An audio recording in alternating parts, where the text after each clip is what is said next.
Está escrito assim em 2 Timóteo capítulo 2, versículo 8: portanto, não te envergonhes do testemunho de nosso Senhor, nem de mim, diz o apóstolo Paulo, que sou prisioneiro seu. Antes, participa das aflições do Evangelho segundo o poder de Deus. Diga assim: que nos salvou e chamou. Diga assim: com uma santa vocação.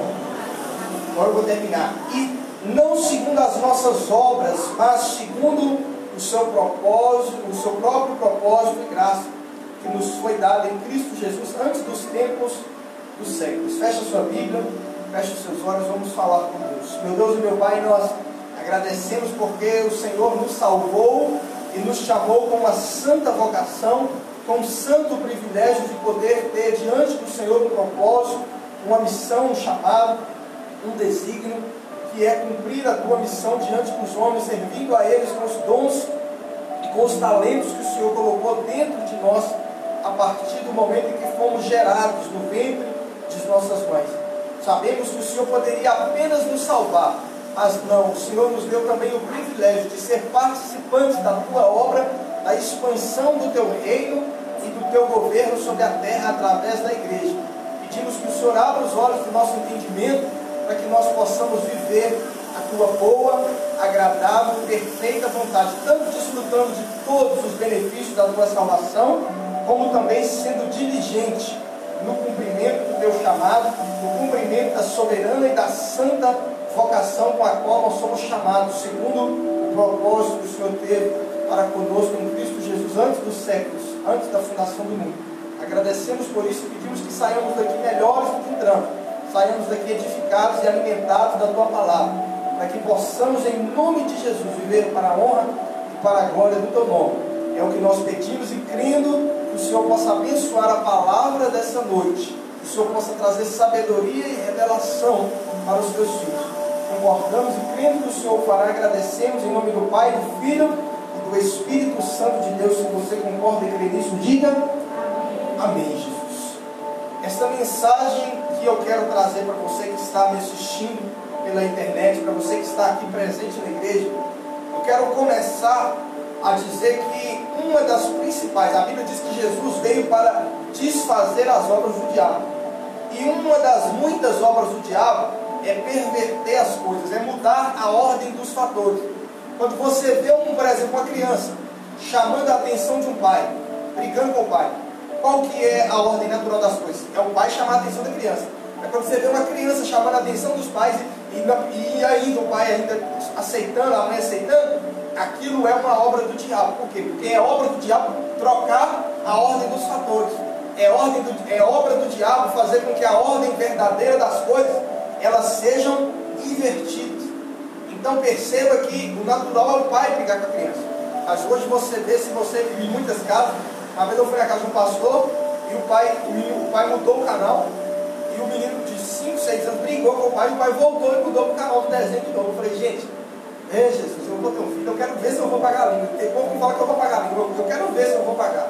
Se eu falar que vou mudar, e o menino falar: não, pai, não vai não, eu quero sentir se eu vou. Eu quero ter essa experiência para ver se eu vou pagar. Então eu acho muito absurdo um pai e uma mãe não ter o governo, o direito de exercer a sua autoridade. Se o pai e a mãe não exercer autoridade sobre a criança até os 7 anos de idade, dificilmente aquela criança vai ser um jovem, um adolescente, um adulto que respeita os pais. Por quê? Porque até os 7 anos você forma o caráter dele. Então você que é pai, aprenda a determinar, a ensinar o seu filho a te obedecer. É mais importante ele te obedecer do que ele assistir um desenho. É mais importante ele te obedecer do que ele ter razão. Às vezes o que ele quer não é nada de mal, mas você pode aproveitar aquilo como uma oportunidade de inserir nele, que ele tem como prioridade te obedecer. Só que o diabo, sabendo disso, o que ele faz? Ele trabalha para mudar a ordem das coisas. Ele trabalha para que a ordem das coisas seja inversa. Por exemplo, antigamente, na época da Bíblia, era sabido que o criminoso, dependendo do crime que ele cometeu, a Bíblia diz que as autoridades usavam uma espada. Diga assim, uma espada.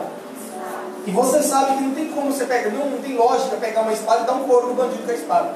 Para que servia a espada? Diga assim, pena de morte. Estou aqui falando a favor da pena de morte, estou dizendo para você entender. É normal, todo mundo sabia que tinha pena de morte. Aí o que acontece hoje, nos dias de hoje? Para você ver como é que o diabo trabalha. Hoje, muita gente, os cristãos, os não cristãos, existe um grande número de pessoas que acreditam e defende, briga contra a pena de morte. Quem que sofre a pena de morte? Normalmente um bandido que matou, estuprou, cometeu um crime grave. Só que tem gente que vai lá brigar contra a pena de morte, e é o mesmo povo que vai lá defender o aborto. O que é o aborto? O aborto é você matar uma criança inocente no ventre. Ou seja, o adulto que é criminoso não pode morrer não, porque ele tem direitos humanos, enfim, estou falando a favor da pena de morte, só estou falando para você entender. Mas a criancinha que não tem culpa nenhuma do ventre da mãe, ela pode morrer, porque afinal é a saúde da mãe, afinal a mãe tem direito, afinal é meu corpo, minhas regras. Você sabe como é que é? Por quê? Diga assim, é uma inversão, não, diga mais forte, é uma inversão de valores. De quem é essa obra? Diga assim, do diabo. Porque é uma obra do diabo, inverter a ordem das coisas na mente, e as pessoas acham que é natural. Antigamente o normal era casar e ficar casado. Hoje o normal é se divorciar, ou seja, mudou. A probabilidade, hoje é mais ou menos uma média maior de expectativa de que vai haver um divórcio do que de um casamento vai durar até que a morte o separe ou até que Jesus volte. Por quê? Porque a população já está acostumada com o fato de que os padrões estão mudados.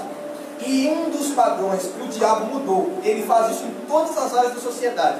Mas em uma das áreas da sociedade que o diabo também trabalha, e trabalha mais do que em todas as outras, é na área do ensino da palavra de Deus. Por quê? Porque ele quer mudar a ordem das coisas também na palavra de Deus. Porque qual que é o ensinamento que é dado na igreja hoje, na maioria das igrejas? É assim, ó. Você vem para a igreja, presta atenção, você vem para a igreja, ora a Deus, aprende qual é o seu chamado, qual é a vocação de Deus para a sua vida, e aí você começa a cumprir a sua vocação, você começa a multiplicar o talento, você começa a cumprir a sua missão. Quando Jesus voltar no final, ele vai olhar se você cumpriu bem a missão, e então ele vai e faz o quê? E te salva. A ordem no mundo natural é essa. Primeiro você cumpre a sua missão, e depois Jesus vem e te recompensa por você ter cumprido com o quê? Te salvando. Aí você não vai para o inferno. Aí Jesus dizendo assim, ó, você cumpriu a sua missão, eu chamei você para ser pastor. Você foi lá e aceitou ser pastor, você cumpriu a missão. Então agora que Jesus voltou, pronto, você vai para o céu. Por que você vai para o céu? Porque você cumpriu a missão. Olha, eu chamei você para ser missionário na África, eu chamei você para ser um pregador, e você aceitou. Você cumpriu a missão, ganhou as almas que tinha para ganhar. E aí Jesus volta, te julga e fala, parabéns, você cumpriu a sua missão, servo bom e fiel. Agora você vai ser salvo, pode ir entrar para o céu, porque você foi salvo, porque você cumpriu a sua missão. Só que na verdade, qual que é a ordem das coisas? A ordem das coisas não é essa. A ordem das coisas não é você cumprir a missão e Jesus te salvar. Jesus, ele não trabalha dessa maneira. Jesus primeiro, ele te salva, e depois ele te dá uma missão. Diga assim, Jesus me salva e me dá uma missão. Então você precisa entender que você não vai ser salvo quando Jesus voltar. Você é salvo no dia em que você confessa, crê no seu coração e confessa com a sua boca que Jesus ressuscitou dos mortos e o recebe como seu Senhor e Salvador.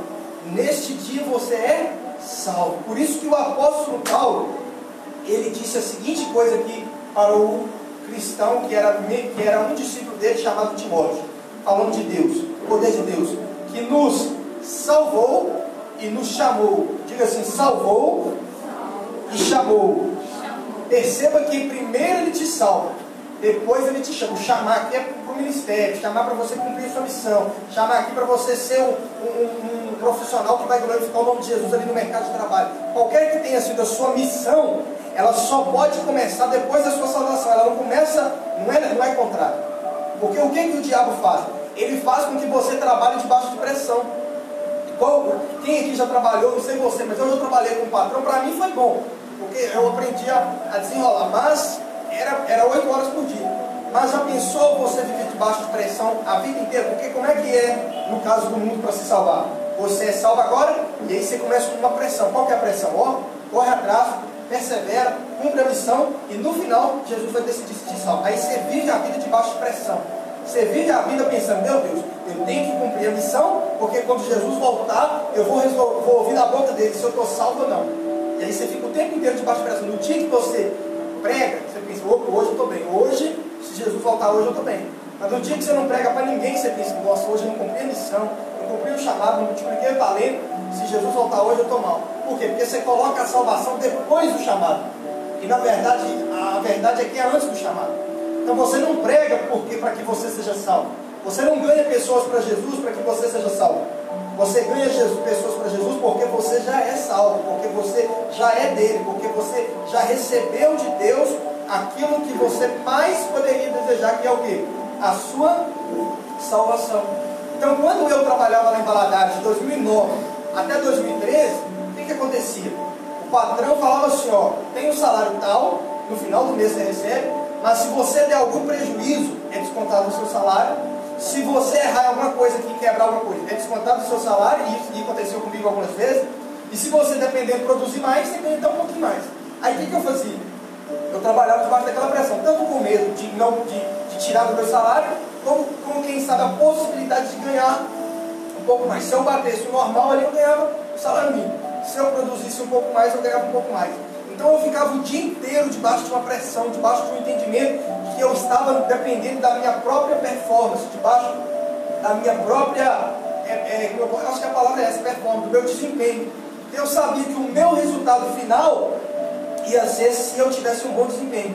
Então eu vivia ali debaixo de uma pressão e no final do mês eu ouvia da boca do padrão: você vai receber o salário mínimo, ou alguns descontos porque você deu prejuízo, ou você, quem sabe, vai ter até uma comissão, um dinheiro a mais, porque você produziu mais. E aí, quando eu tomava um prejuízo, que acontecia algumas vezes, eu chegava no fim do mês e eu ficava frustrado. Eu ficava, meu Deus, o salário já está pouco. O patrão descontou ainda R$100, descontou R$200, eu ficava frustrado. Mas quando eu produzia mais e ganhava um pouco mais, quando eu fazia nada, não quebrava nada e também produzia o normal, eu recebia o salário mínimo. E quando eu de vez em quando fazia alguma coisa a mais, eu ganhava um pouco mais. Aí eu ficava pensando quando eu ganhava mais: eu sou bom, eu sou fértil, eu sou capaz, olha você, eu ganhei mais do que eu combinado, porque eu sou competente. Eu ficava me sentindo tal. E o que acontece? Na vida cristã, o diabo quer que você viva dessa maneira. Ele quer que você pense que você vai receber o seu salário só no final, que no caso seria a salvação, né? Você ir para o céu. Só que Jesus, ele não quer os filhos deles vivendo debaixo de pressão. Jesus não quer os cristãos vivendo uma vida frustrada, pensando assim: hoje eu me comportei bem, Jesus vai me dar coisa boa. Hoje eu me comportei mal, Jesus não vai me dar coisa boa, que é a salvação. Jesus quer que você já viva uma vida descansada. Diga assim: Jesus quer o meu descanso. Então o que Jesus faz? Jesus, ele chega na sua vida e diz: vinde a mim todos vós que estáis cansados e sobrecarregados, e eu vos aliviarei. Isso é um convite para a salvação, não é uma obrigação, não é uma coisa que te empurra, não é ele chegando e picando o pé na porta, é um convite. E a Bíblia diz que aqueles que o recebem o direito de serem chamados filhos de Deus. Ou seja, e nesse momento o Senhor os salvou. Diga assim: salvou. E a partir de então, eles passam a buscar de Deus qual é o chamado, qual é a missão, qual é o propósito, qual é a vontade de Deus para a vida de cada um. E aí o que acontece? A pessoa já começa a vida dela salva. Ela já começa a vida dela com Jesus se salvando. E aí o que acontece? Trazendo isso para o mercado de trabalho que eu falei antes, é como se no dia 1º do mês o patrão falasse assim: ó, toma aqui, hoje o salário mínimo é quanto? É 1.045, 1.080, não sei, o salário mínimo, toma aqui os R$1.080, R$1.045, e pronto, você já tem o seu salário aqui no início do mês. Você foi contratado, está aqui o seu salário do mês.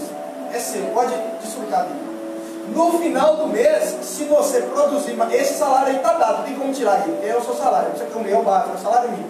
Mas no final do mês eu vou ver, se você bater a meta, se você cumprir a meta, se você vender mais, se ter uma comissão alta, você vai ter uma comissão.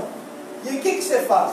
Você não vive o mês assim: nossa, será que esse final do mês eu vou ter salário suficiente para eu comer, salário suficiente para eu pagar a luz, o aluguel, a água, a internet? Não, por quê? Porque o salário você já recebeu no primeiro dia. Você já vive sabendo, ó, o básico eu tenho, o que eu preciso para comer, beber e vestir já está aqui, Jesus, o patrão já me deu.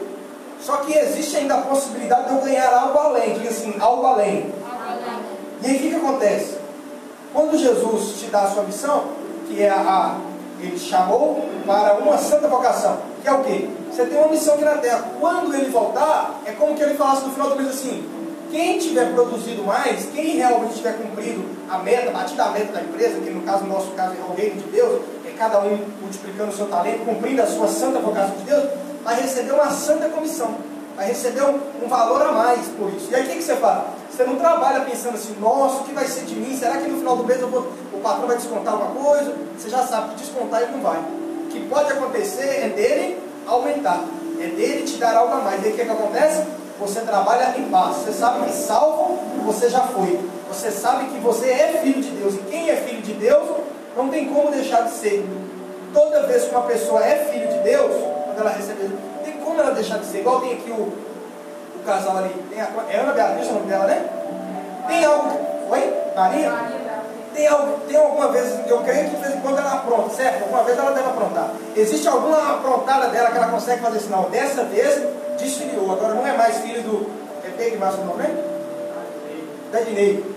Agora não é mais filho do Dadinei. Ela não é mais filha da irmã. Ela não tem mais afiliação. Tem como? Ela é capaz de produzir algum erro. Ela, sei lá, quebrar alguma coisa, quebrar a televisão, destruir a casa, botar fogo na casa. Se ela botar fogo na casa, queimar tudo que está lá dentro, se vocês estiverem para fora, que chegar lá só com a roupa do corpo, ela deixa de ser filha de vocês?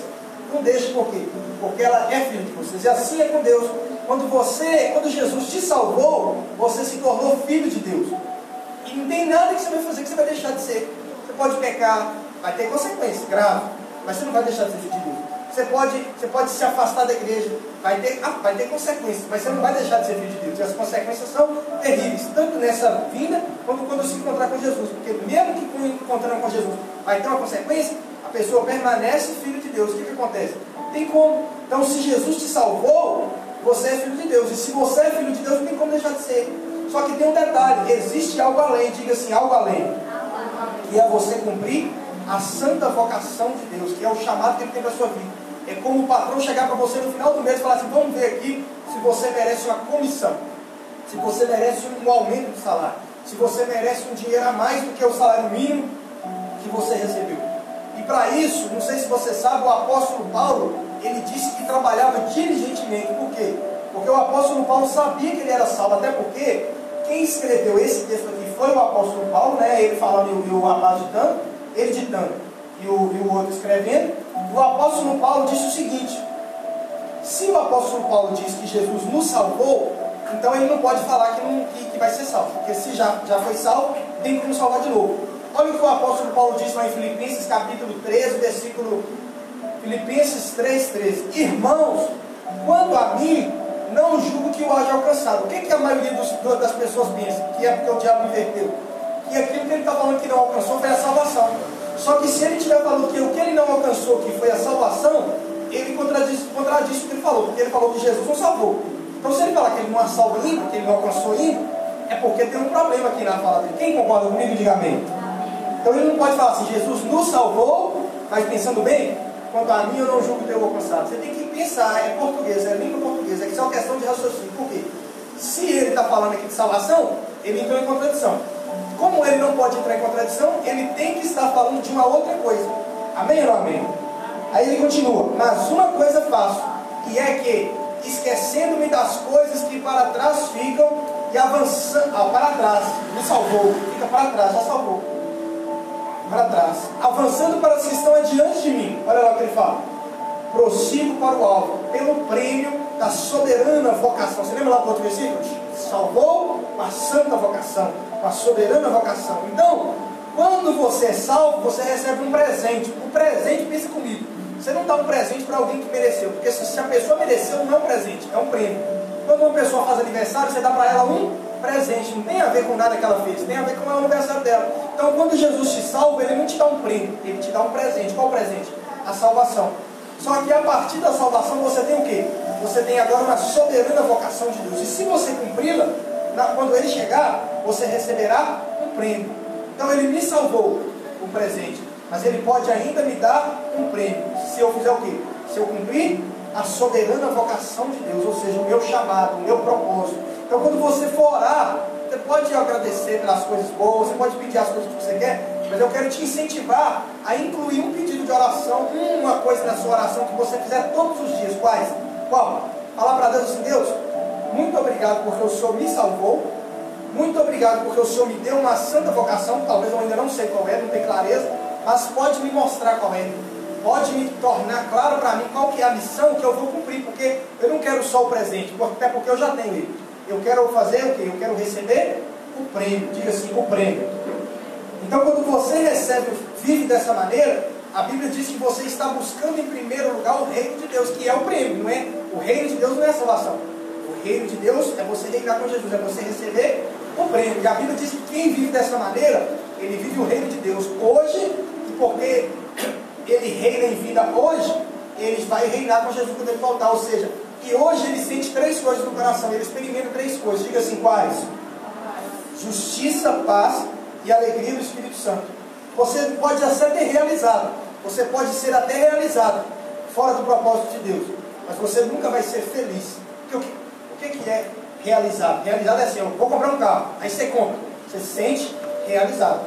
Quero comprar uma casa, aí você compra, você se sente realizado, mas você não se sente feliz. Por quê? Porque a verdadeira felicidade está em você viver a vida debaixo do propósito de Deus. Diga assim, o propósito de Deus.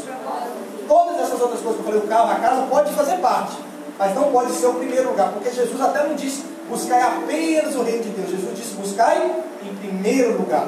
Então não tem problema você querer um carro, uma casa, ganhar dinheiro, crescer financeiramente, ter uma faculdade, não tem problema. Mas o seu principal objetivo na vida deve ser alcançar o quê? O prêmio.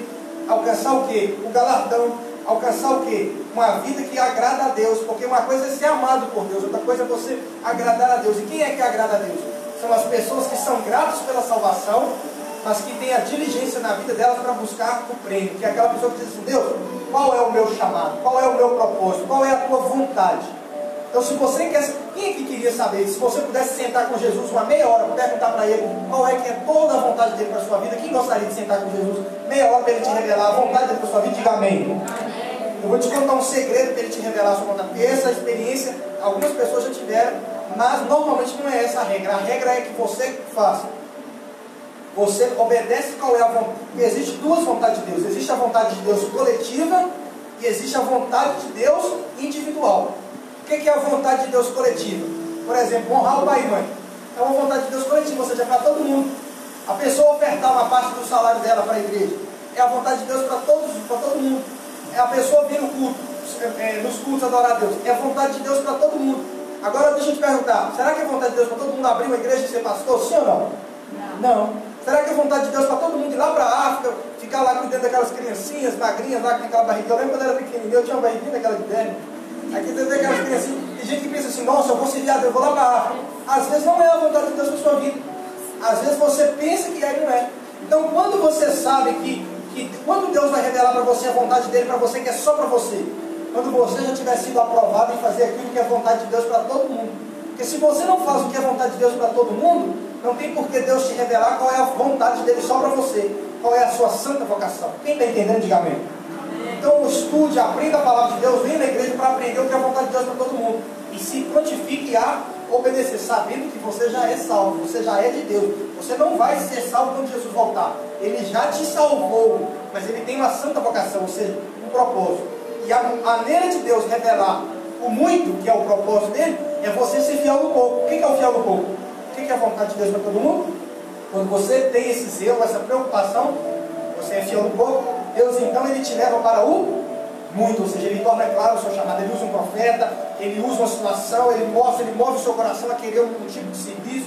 E aí pode ser que o seu chamado seja na igreja, no ministério, pode ser que o seu chamado seja no mercado de trabalho. Você vai ser um profissional ali e vai ali no mercado de trabalho ali testemunhar para os seus amigos, convidá-los para a igreja. E pode ser que você seja uma pessoa, talvez você tão tímido que você não vai nem conseguir chamar, pregar, mas você só vai convidar para o culto, porque tem gente que consegue pregar fora da igreja, mas tem gente que só consegue convidar para o culto, porque não é possível que um cristão ele não consiga fazer pelo menos uma dessas coisas. Porque se ele for maduro, ele consegue fazer as 2, que é convidar e ele mesmo pregar ali, sem a pessoa ter que vir na igreja. Aí a pessoa, ele pregou, a pessoa ganha e ele traz ela para a igreja. Mas se de tudo você for muito sem instrução na Bíblia, Deus ele tem para você pelo menos uma coisa. Você fala assim: fulano, vamos na igreja comigo, porque aí o que vai fazer? Você vai trazer a pessoa e eu vou pregar. Você vai trazer a pessoa e o pastor que estiver conduzindo o culto vai pregar. E se ele pregar e a pessoa aceitar Jesus, você tem participação nisso. Você recebe uma parte do prêmio, você recebe uma parte do galardão. Por quê? Porque você trabalhou para Deus, você cumpriu uma parte do seu chamado. Quem está entendendo, diga amém. Então você precisa ter isso em mente, você precisa ter o entendimento de que Jesus, ele vai cobrar de você aquilo que ele te deu.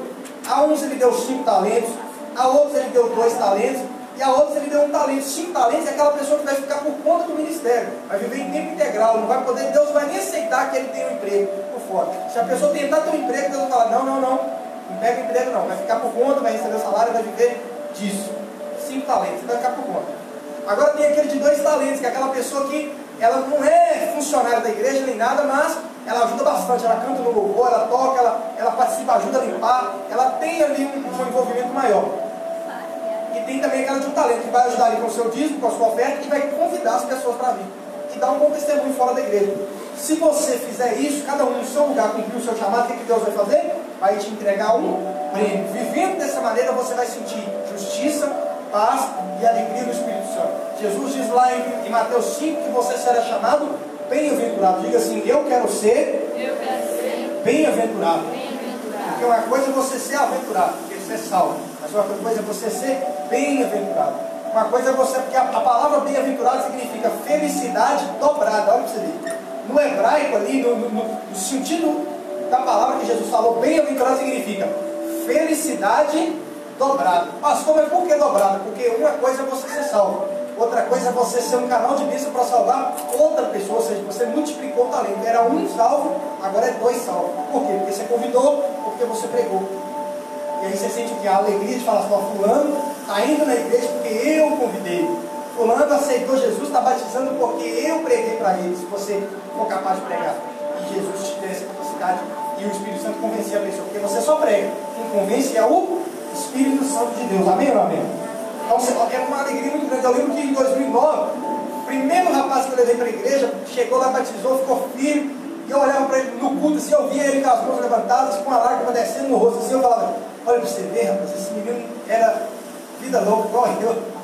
Está aí agora aí com a mão levantada e a lágrima descendo, e eu que convidei ele. Ah não, isso é chique. Por quê? Porque você sente uma alegria que vem de quem? Do Espírito Santo. Tem a alegria de ganhar na Mega Sena, de ganhar um dinheiro, de receber um presente, mas tem a alegria que vem do Espírito Santo. É bom ganhar um dinheiro? É bom receber um presente? É. Mas você sentir uma alegria que não tem preço é outra coisa. Qual é a alegria que não tem preço?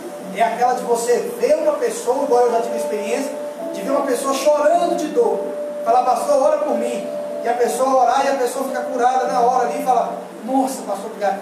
Nossa, Deus usou eu para curar a pessoa. É uma alegria que não tem explicação. Por isso que tem o feliz e o felicidade dobrada. Quando Jesus te salva, se você ficar consciente que você é salvo, você já vai ficar feliz. Porque você pensa, poxa vida, eu ia para o inferno, não vou mais. Você já fica feliz. Agora, quando você tem a oportunidade de arrancar outras pessoas do inferno, é uma felicidade dobrada. Quando você tem, eu já tive essa experiência, de curar um enfermo, é uma experiência que você tem uma felicidade dobrada. Quando você tem a experiência de ajudar um casamento a não se destruir, você tem uma felicidade dobrada. Por quê? Você já não está mais sendo apenas salvo. Você está cumprindo o quê? A santa vocação de Deus, para a qual você foi chamado. E se Jesus voltar, e você estiver nessa posição, que está cumprindo a soberana vocação de Deus, imagina que tem 100 pessoas salvas. 30 delas estão vivendo cumprindo a soberana vocação de Deus. As outras 70 estão só salvas. Você acredita que Jesus prometeu arrebatar só as 30? Não quer dizer que as que ficou para trás não vai ser salva. Vai ser salva, só que vai ter que passar pela grande tribulação. Vai ter que sofrer ali na mão do anticristo. E ali ela vai sofrer grandes coisas. Só que Jesus prometeu, porque vocês guardaram a minha palavra, ou seja, procuraram cumprir o chamado, eu vou poupar vocês a tribulação. Está lá em Apocalipse 3:10. E o que o diabo faz para inverter? Ele faz os cristãos acharem que Jesus vai arrebatar todo mundo tirando a tribulação. E aí o crente fica tranquilo, né? Tem um amigo meu mesmo aqui lá que fala comigo direto. Ah, eu tô tranquilo, eu tô esperando Jesus arrebatar a igreja para me subir. Eu olho para ele e falo assim, você tá meio pesadinho, né? Para Jesus te subir vai ter que gastar uns 3 anos. E o irmão não é daqueles que cumpriu o chamado, não. O irmão não é daqueles que prega para ninguém, não ganha ninguém para Jesus, não está convidando as pessoas para a igreja, nem ele mesmo está indo, e está achando que vai subir. E eu fico só observando e achando, oh meu Deus, tenha misericórdia. Por quê? Porque é uma inversão de valores que o diabo criou. Ele acha que vai subir porque ele é salvo, porque ele é salvo, de fato. Só que não está cumprindo a soberana vocação de Deus. Diga assim, a soberana vocação de Deus. Pastor, como que eu posso descansar e saber que eu vou subir no arrebatamento? É se quando Jesus voltar, você estiver com a mão no arado. É quando você está cumprindo o seu chamado. É quando você está ali trabalhando para Jesus e com Jesus. Não é só para Jesus, é com Jesus. Porque tem que ter intimidade. Diga assim, intimidade. Intimidade. Tem gente que fica falando assim, eu vou trabalhar para Jesus. Mas não é suficiente, você tem que trabalhar com Jesus. É estar em comunhão com Ele. Porque tem pastor que já se afastou da comunhão de Jesus há muito tempo. Mas ele, como ele tem dons, ele está continuando trabalhando. E aí Jesus vai falar para ele o quê? Não conheço você, ou seja, a gente não trabalhava junto. Você trabalhava para mim, mas não trabalhava comigo. E aí, quando Jesus foi entregar ali, como fala, a comissão ali, o prêmio, aquela pessoa não vai ficar, ela é salva, mas ela vai ficar de fora daquele momento. Por quê? Porque ela não trabalhava com Jesus, ou seja, ela não cumpria a vocação de Deus em harmonia e intimidade com Jesus. Que essa possa ser o seu maior objetivo. Pastor, quem que é o meu maior objetivo? Qual deve ser o meu maior objetivo? Cumprir a soberana vocação de Deus em Cristo Jesus. Cumprir o chamado. Se der tempo, você casa. Se der tempo, você faz faculdade. Se der tempo, você ganha dinheiro. Se der tempo, você constrói. Se der tempo, você viaja. Mas, em primeiro lugar, o reino de Deus. Entenda que não é a salvação. A salvação já passou. Fica para trás. Mas, em primeiro lugar, o prêmio. Em primeiro lugar, o chamado de Deus. Quem entendeu, diga amém. Talvez alguém aqui que está presente ou está online não entendeu, porque já é acostumado a achar que buscar o reino de Deus é buscar a salvação. A salvação você não busca. Jesus disse, eu vim buscar e salvar. Disse a Bíblia, quem busca você para ser salvo é Jesus. Ele diz, quem enviar a mim, de maneira nenhuma eu lançarei fora. E depois que ele te salva, ele fala, e enviou os 70 e diz, pregai, expulsai demônios, curai enfermos. As mulheres criam os filhos na presença de Deus. O empresário ganha dinheiro e investe no reino de Deus. O profissional liberal testemunha ali no mercado de trabalho, convida as pessoas para a igreja. É o chamado da pessoa. Você precisa ter um chamado de Deus. Pastor, quero descobrir o chamado, a vontade de Deus só para mim. Procura cumprir a vontade de Deus para todo mundo e pede a Ele. Porque se você não pedir, Ele não vai te revelar não. Porque se você ajoelha ali e pede a Deus proteção, Ele te protege. Você pede a Deus um dinheiro, Ele te dá. Mas você nunca pede para Ele assim, Deus, me ajuda a cumprir a soberana vocação. Eu quero, isso para mim é interessante. E aí o que Deus vai fazer quando você pedir? Vai começar a te encaminhar. Vai começar a te dirigir nesse sentido. Vai começar a te dar sinais de qual é o seu propósito. Porque é muito pouco crente que ora pedindo para Deus ajudá-lo a cumprir o propósito. Tem gente que ora pela casa própria, ora pedindo um carro, ora pedindo uma promoção de emprego, ora pedindo a Deus para curar, ora pedindo a Deus um monte de coisa. E não tem problema em pedir. O problema é que fica faltando uma oração. Qual que é a oração? É pedir a Deus assim, Deus, eu sei que o Senhor me salvou e tem um chamado para mim. Pode me mostrar, torna claro para mim qual que é o chamado, porque é importante para mim. E detalhe, é a prioridade. O apóstolo Paulo era tão envolvido com isso que ele falava assim, uma coisa eu faço, ou seja, ele nem se embaraçava com mais nada. Ele falava só, e olha que ele se embaraçava, ele construía tenda. Só que ele falava assim, onde eu ponho a minha força, a minha inteligência, a minha dedicação total é em alcançar o prêmio. Quando dá um tempo lá, enquanto não tem ninguém para me pregar, eu construo uma tenda, eu ganho dinheiro extra. Mas o principal é o chamado. Amém ou não amém? Então nós vamos orar agora. Nós vamos pedir a Deus essa noite. Agora eu falo manhã, porque de manhã eu falava noite. E agora de noite eu falo manhã. Mas enfim, nós vamos orar, pedir para Deus o quê? Você vai orar e falar com Deus duas coisas basicamente. Primeiro, agradecer a Ele porque Ele te salvou. Diga assim, me salvou. E você vai dizer para Ele assim, Deus, o Senhor me salvou, mas agora eu quero cumprir a soberana vocação de Deus em Cristo Jesus. E você vai agradecer a Ele. Se você puder agora, eu quero convidar você a ficar de joelhos no seu lugar.